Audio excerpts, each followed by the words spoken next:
Ibrani pasal 11 ayat 1, dia bilang, iman adalah dasar dari yang kita harapkan dan bukti dari segala sesuatu yang ada beberapa kata kunci yang saya mau jelaskan tentang iman. Pertama, dasar. Iman itu apa? Dasar itu fundere. Tahu fundere? Tahu. Yang mana? Fondasi. Teorinya mengatakan fundere yang kuat, bangunan kuat. Fundere miring, bangunan. Dia fundere dari apa? Fundere dari yang kita harapkan. Harapan itu apa? Idealisme masa depan, cita-cita. Mau jadi orang paling kaya silakan. Kalau mau jadi orang paling sukses silakan. Saudara mau jadi orang paling cantik silakan. Tapi dibangun di atas fundere apa itu yang penting. Karena orang yang tidak percaya Tuhan juga punya mimpi untuk menjadi sukses, jadi kaya, jadi cantik. Itu fundere. Kedua, bukti dari yang tidak kelihatan. Maksudnya begini, lihat, ini arsitek, tahu arsitek? Tahu. Dia punya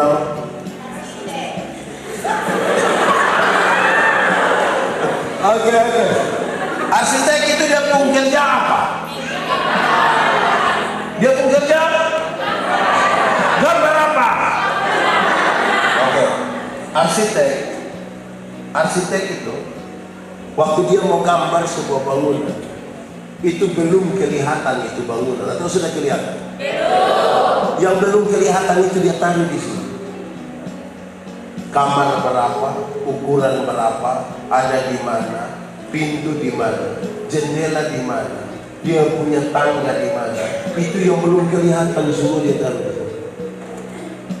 Setelah semua lengkap di sini, baru dia taruh di satu kertas yang kelihatan. Amin. Dari kertas yang kelihatan itu, orang mulai mengerjakan sesuai gambar. Dari sesuatu yang tidak dilihat menjadi sesuatu yang dilihat. Amin. Ketika bangunan itu menjadi ada, katakanlah ini gereja, digambar, setelah dia menjadi bagus, saudara foto-foto di depan, saudara mengagumi ini bangunan. Semua yang foto di depan tidak tahu titik-titik terkuat dari ini bangunan ada di mana. Ini pernah foto di muka gereja. Nah, kamu tahu cakar ayam di mana? Tidak tahu kan? Yang memungkinkan tahu di mana titik-titik terkuat dari ini gedung adalah dua orang, yang menggambar dan tukang yang mengerjakan. Amin. Jadi iman itu menjadi perisan, titik terkuat. Orang mengagumi kemegahan yang kelihatan. Tuhan menyelidiki hati yang bagaimana. Amin. Ikat pinggang nama? Baju sirah nama? Sepatu nama? Perisai nama? Berikut, pakailah ketopong. Ketopong itu helm, pelindung kepala, masker, tapi bukan yang terbuat dari balet, pelat, terus keluar melindungi. Ketopong itu namanya keselamatan. Ketopong itu namanya dia mau nasihat jemaat, kamu ada susah-susah begitu, tapi kalau kami masih hidup sampai hari ini, itu karena keselamatan. Saudara ada masalah kok, ada masalah kok tidak usah omong. Saya lihat yang ini bukan masalah sebenarnya. Masalah ialah kesenjangan antara harapan dan kenyataan. Harapan menikah umur 27. Kenyataan sudah 35. Harapan menikah dengan dia, ternyata dia nikah dan kita pun tema. Jadi masalah ini kita terima baik-baik. Nah, kalian gini, pakailah. Kamu ada masalah, tapi kalau kamu masih hidup hingga hari ini, itu karena apa? Keselamatan yang Tuhan. Kalau kamu punya keyakinan kehidupan kekal, kenapa? Tuhan memberikan kepada orang-orang yang aktif di perkabaran Injil. Mereka suka pakai ini ilustrasi. Mereka dia begini. Dosa itu apa? Dosa itu melanggar kehendak Allah. Amin. Satu hari kita langgar kehendak Allah berapa kali? Satu hari kita langgar kehendak Allah berapa kali?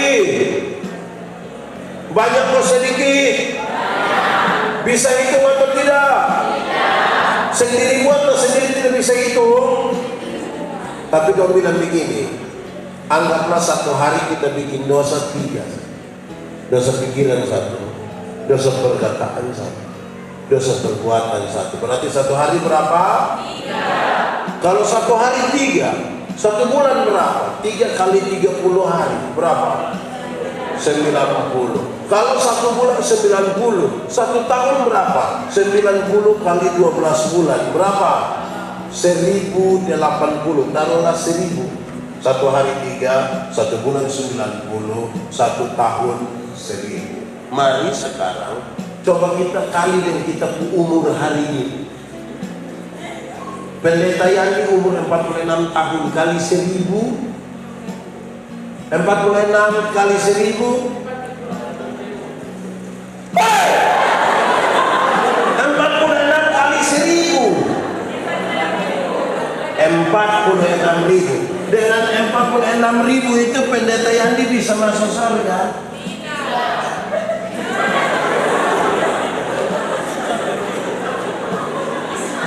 Oke.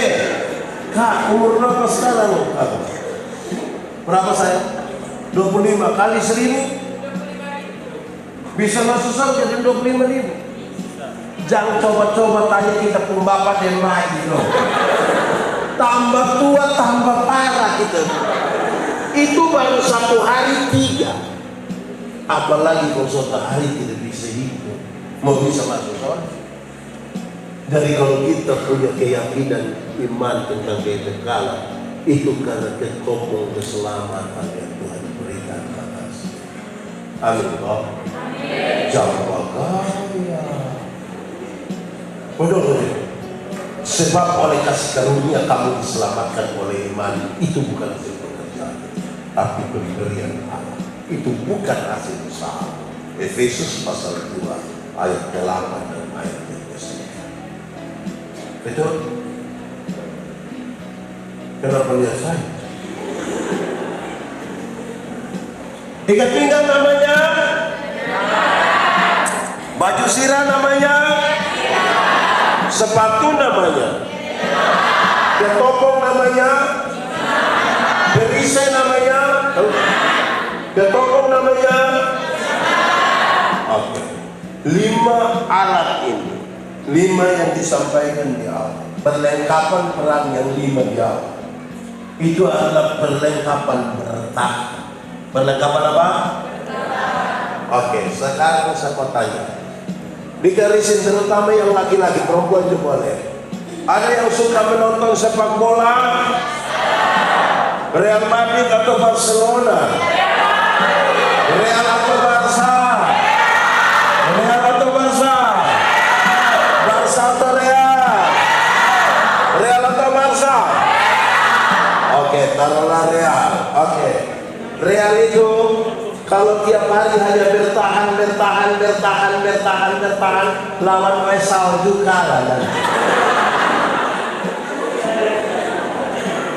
Dia harus menyerang untuk memenangkan pertandingan. Amin.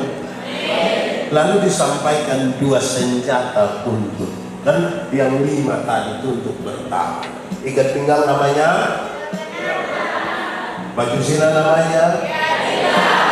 sepatu namanya, perisai namanya, ketopong namanya, itu semua untuk sekarang. Bertahan, bukan bertahan. Oke. Sekarang dia kasih tahu dua senjata. Senjata yang pertama adalah firman. Senjata pertama apa? Apa? Firman itu seperti pedang. Dia iris ke depan, dia iris juga ke belakang. Firman itu yang memutuskan saya setuju dengan Anda atau saya tidak setuju dengan Anda. Firman itu yang membuat saya mau berdiri di posisi mana. Tapi firman itu yang dia bilang seperti pedang bermata dua. Kalau berani kutip untuk orang lain firman, jangan lupa kutip untuk diri sendiri. Amin kok? Jangan sampai sebentar ada yang bilang saya, Pak Pendeta, khotbah tadi pas dengan dia. Habis dia ngomong tidak pas dan saya tidak mau. Dan saya firman pas sampai begini dia serong dia tahu. Oke. Tapi firman yang mana? Firman harus sesuai yang Tuhan punya mau. Jangan kita pun mau. Amin. Banyak orang kutip firman tapi ikut dia pun mau. Oke, kita kasih contoh. Ada yang mau berpoin? Ada yang pegang pena kok? Yang sekaligus kertas ada? Oke, Kak, satu ada di situ sana. Bilang ada di situ. Oke, sudah pegang dari kertas satu. Tidak usah besar-besar. Dua orang, boleh tambah satu orang, boleh tambah satu. Siapa yang ada berpoin? Ada? Ada kok? Ada. Oke, supaya firman yang seperti apa yang kita mau sampaikan sekarang. Jelas ya? Oke, sekarang ikuti perintah 3 orang. 1, ya, 2, 3. Ikut perintah. Silakan, gambar kepala. Gambar saja, bukan saya bagus, tapi saya yakin tidak bagus tapi gambar. Gambar kepala. Sudah, gambar mata. Sudah, gambar telinga. Sudah, gambar mulut. Sudah, gambar hidung. Dan sampai lu gambar dari rumah. Sudah kok? Oke, gambar badan. Sudah badan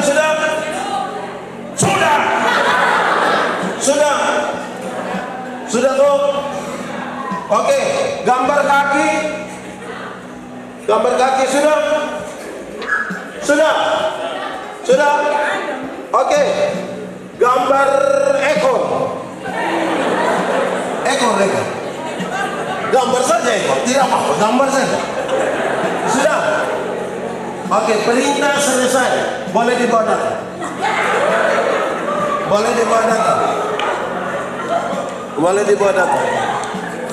Boleh, mari sini. Mari. Saya sudah yakin tidak bagus, tapi kita bukan nilai bagusnya, kita mau menilai hasilnya. Oke. Sudah. Berapa orang yang perintah? Itu orang nama siapa? Bayar diperintah, 3 orang mengerjakan.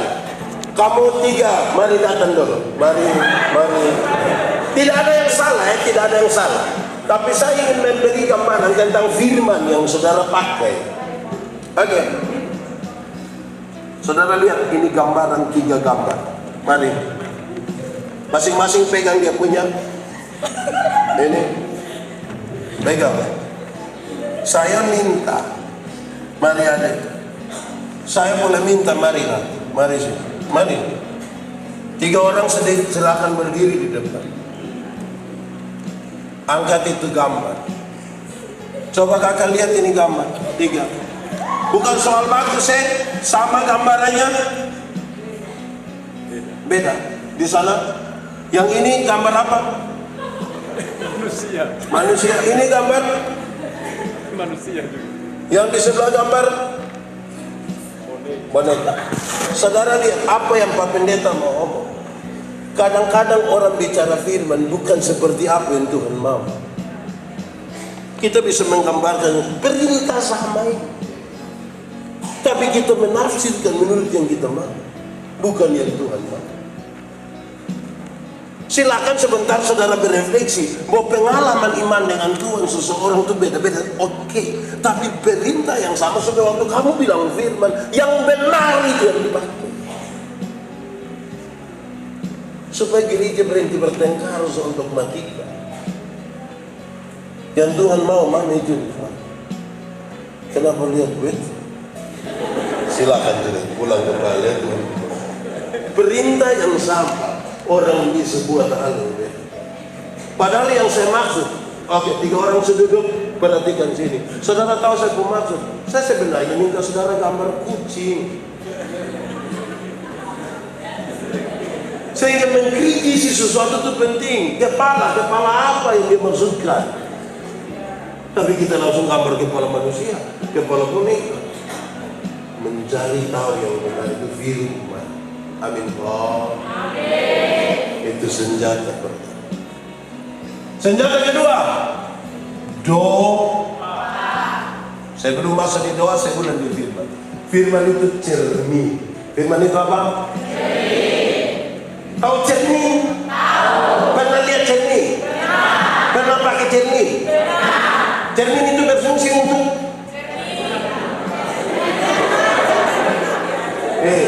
cermin itu kita sampai hanya untuk melihat kita muka. Setelah lihat tiba-tiba gitu.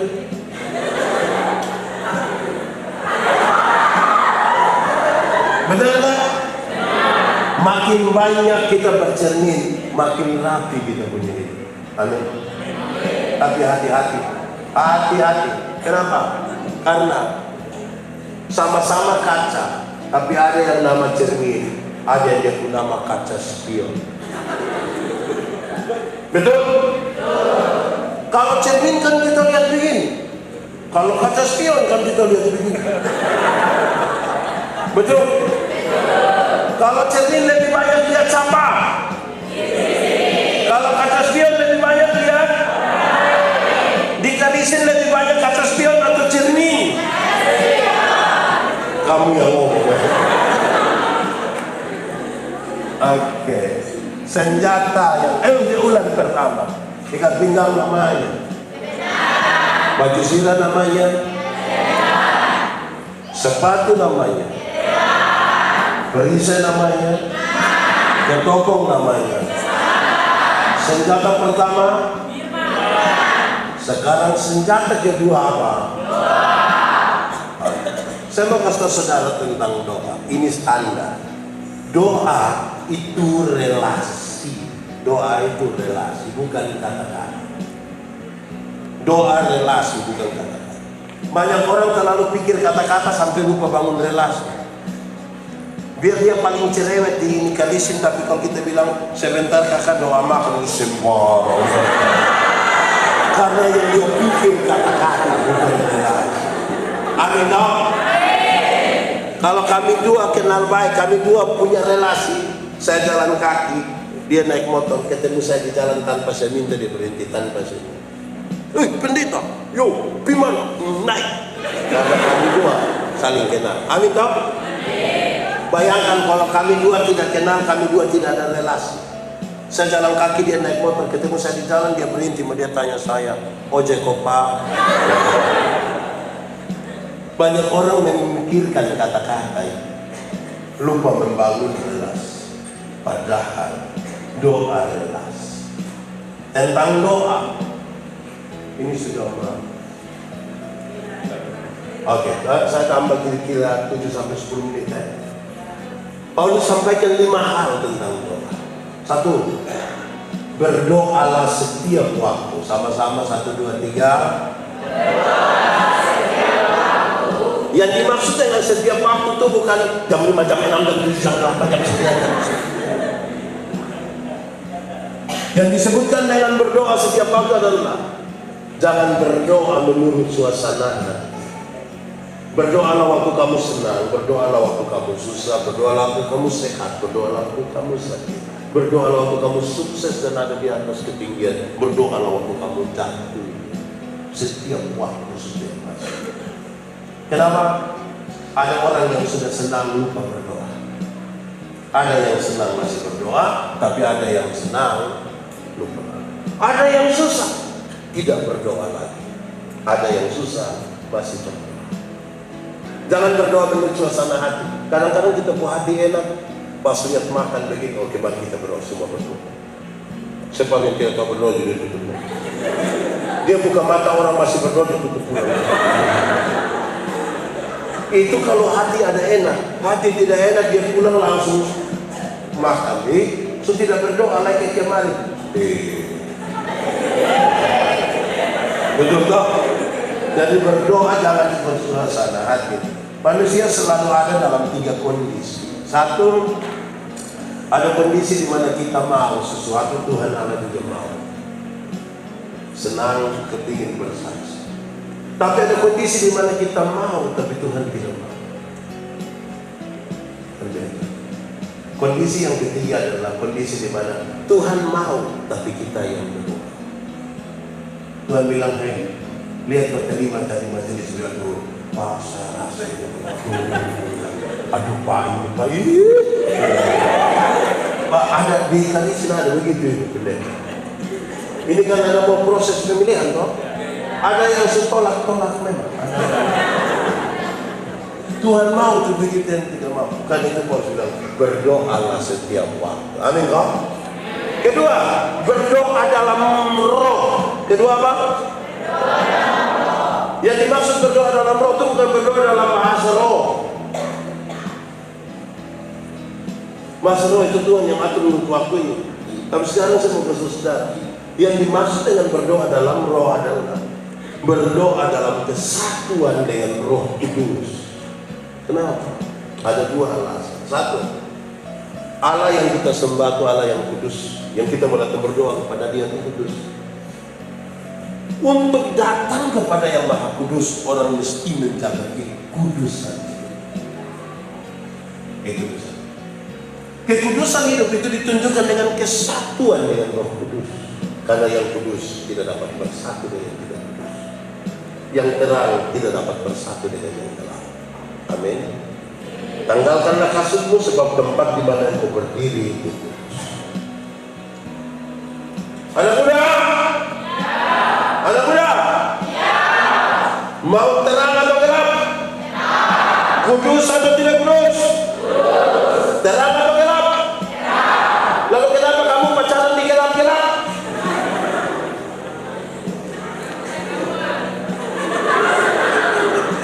Supaya apa? Oke, jelas ya? Itu alasan pertama. Alasan kedua, orang suka kutip Roma 8 ayat 28. Allah turut bekerja untuk mendatangkan apa? Ingat, sebelum ayat 28 ada ayat 26 dan 27. 26 dan 27 itu kira-kira dia begini. Roh berdoa untuk hal-hal yang tidak terkatakan. Apa yang kita tidak bisa katakan? Paling tidak ada. Pertama, 5 menit ke depan kita tidak tahu apa yang akan terjadi dalam hidup kita tidak. Itu roh. Kedua, ketika kita ada dalam masalah, manusia tidak tahu jalan keluar terbaik dalam masalah. Roh. Siapa yang memahami 2 hal ini, bahwa Roh Kudus yang kita bersatu dengan Dia, Dia memperhitungkan hal-hal yang kita tidak ketahui.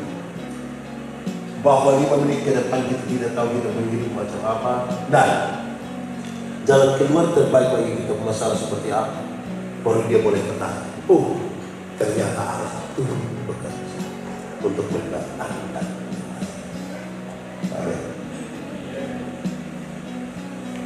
Supaya kalau kita berdoa dalam kesatuan dengan Roh. Jangan sampai kita gaya satu, ya apa gua. Ketiga, berdoa dan berjaga-jaga. Berdoa dan berjaga-jaga. Berdoa dan berjaga-jaga itu berkaitan dengan yang kamu punya bagian. Lakukanlah semaksimal mungkin. Selebihnya Tuhan yang atur. Amin. Saya mau tanya, jemaat yang hadir ini ada yang di rumah ada kios? Ada kok? Kios di mana? Iya, rumah itu. Kios ada di sini, di dekat sini ada kios. Ada. Dia Tuhan ada ikut ibadah di sini. Ada. Yang mana? Yang mana?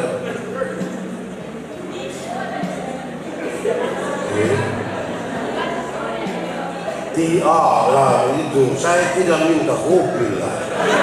Satu maksud begini, ibu, wajib kuning. Ibu kan ada kios di rumah kan? Kita sudah berdoa hari ini.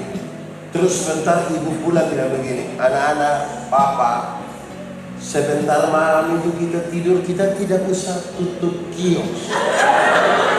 Kenapa mama begitu? Kita super doa juga kamu takut.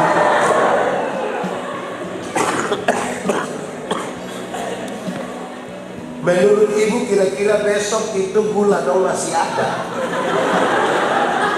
Masih ada atau tidak? Menurut ibu itu gula-gula dong ada?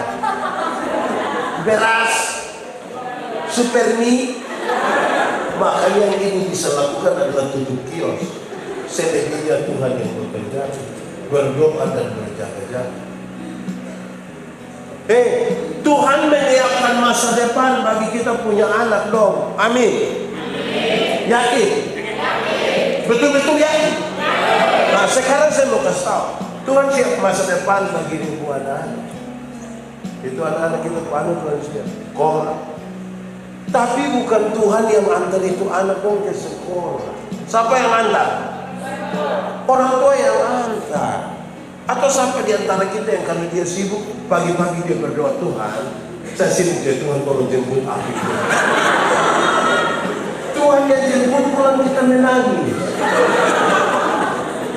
Itu kita menangis berarti itu kalau Tuhan yang jemput. Jadi yang kita pembagian, mati hidup ada di tangan Tuhan. Amin. Itu persoalan iman. Dari iman ke otak, yuk. Betul atau tidak? Tidak. Kenapa? Mati hidup ada di tangan Tuhan. Oh ya, jadi otak engkau tolong kasih tahu kaki. Supaya kalau otot trek lari kincang kaki, jangan lompat di tengah jalan.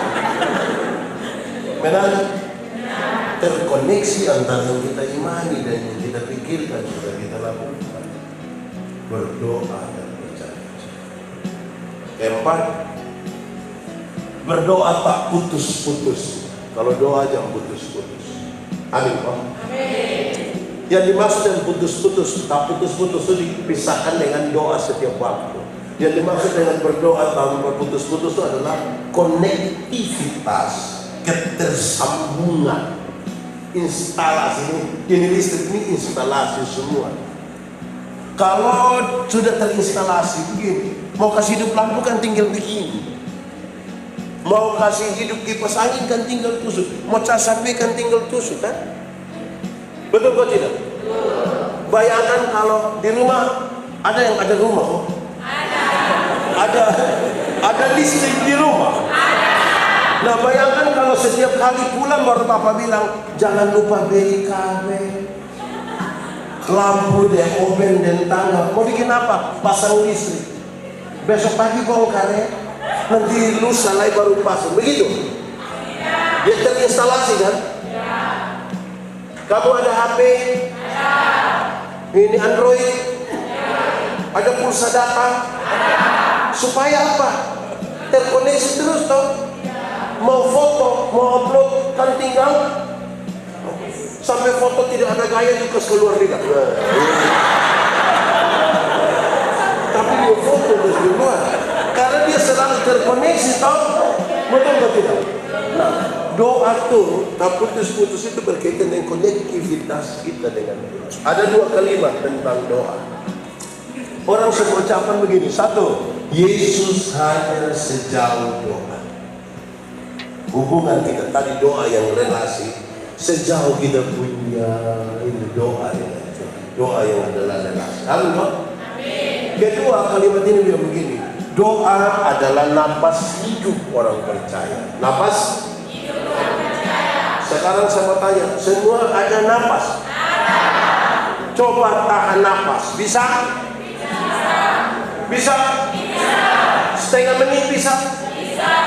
1 menit? Tahan napas 1 jam? 1 hari? Napas kalau tidak ada kan mati. Kita kalau foto itu kan kenapa semua diam? Kalau semua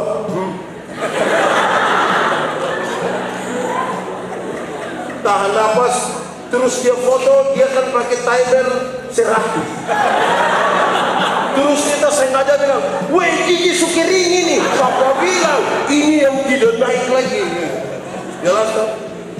Saudara lihat, saya mau tanya, di antara kita ada yang nafas sesak, asma ada. Oke. Setengah mati tuh kalau asma. Kita tarik nafas tuh tidak di sini setengah mati. Kadang-kadang kita mesti. Jadi kalau doa tanpa putus-putus itu konektif, bahkan kita tidak rasa. Ini ada yang hitung dari pagi sampai ini jam dia tarik nafas berapa, pas keluar berapa ada? Adakah yang menyadari dan memerintah dia punya pernapasan? Dia kasih bilang tarik. Lepas. Begitu. Itu doa yang tak putus-putus itu begitu ya. Kelima, berdoalah bagi orang lain. Berdoa juga untuk pernah berdoa bagi orang lain? Doa silahkan. Nah doa apa? Dengar. Kita nih kalau berdoa menarik. Orang kalau berdoa itu 1 menit pertama waktu dia berdoa itu Tuhan puji Tuhan engkau dahsyat, engkau luar biasa, engkau itu 1 menit pertama. Masuk menit kedua itu daftar permintaan. Itu macam proposal gitu. Permintaan 1, 2, 5, 10, 20, 30, 40, 50, 60, 70, 80. Terus semua habis dia bilang, ampunilah segala dosa kami. Dalam nama Yesus kami berdoa. Itu kadang-kadang ada yang tidak langsung ampuni. Ada 1 kalimat sebelum ampuni dia bilang, Tuhan sebenarnya masih banyak hal yang ingin kami lakukan. Wisulah 80 lagi masih banyak kan itu. Dan tidak apa juga namanya kan kita minta pada Tuhan. Yang maksud saya adalah coba kita periksa ya. Yang paling banyak kita minta itu sebenarnya untuk kita. Kita jarang untuk orang lain. Kita terlalu egois bahkan dalam Islam. Saudara, doa syafaat. Doa syafaat adalah berdiri menggantikan orang lain untuk menyampaikan diri. Paulus nasihat jemaat bilang begini, tidak ada pemerintahan yang tidak berasal dari Tuhan. Tidak ada. Semua pemerintahan itu Tuhan izinkan, ini Tuhan yang bikin melalui kita. Tapi pada Timotius Paulus nasihat begini, berdoalah bagi para pemimpinmu. Kenapa? Dengar, waktu dia jadi pemimpin, jadi kepala desa, jadi lurah, jadi bupati, jadi gubernur, jadi presiden, dia ada di puncak. Waktu dia sudah jadi pimpinan, dia dikelilingi oleh banyak sekali kepentingan. Kepentingan tim sukses, kepentingan ring 1, ring 2, kepentingan keluarga, kepentingan istri, kepentingan anak-anak. Akhirnya tempat di mana dia berdiri itu licin sekali, sangat licin. Padahal dia akan mengambil keputusan untuk semua orang, bahkan termasuk kita yang tidak hubungan itu. Dia akan ambil keputusan. Itu yang Paulus bilang. Jangan lupa berdoa karena tempat ini sangat licin, jangan sampai dia tergelincir dan membahayakan. Jangan lupa berdoa. Amin. Amin. Kira-kira sulit atau satu berdoa apa? Usah diameter satu. Satu berdoa bukan fatwa. Berdoa setiap waktu. Berdoa apa?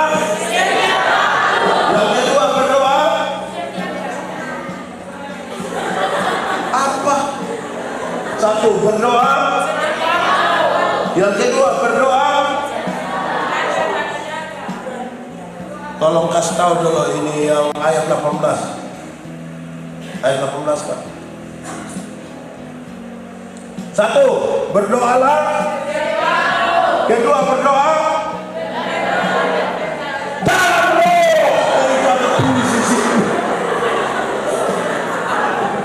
Satu, berdoa. Dua, berdoa. Ketiga, berdoa. Empat, berdoa. Empat. Yang kelima, berdoa untuk orang lain. Jelas kok? Oke. Ikat pinggang namanya. Baju sirah namanya. Sepatu namanya. Perisai namanya. Ketopong namanya. Senjata pertama. Senjata kedua. Doa yang paling pertama berdoa. Kedua berdoa. Ketiga berdoa. Empat. Lima. Puji Tuhan, itu berarti kamu tidak lulus. Kalau kamu tidak melakukannya.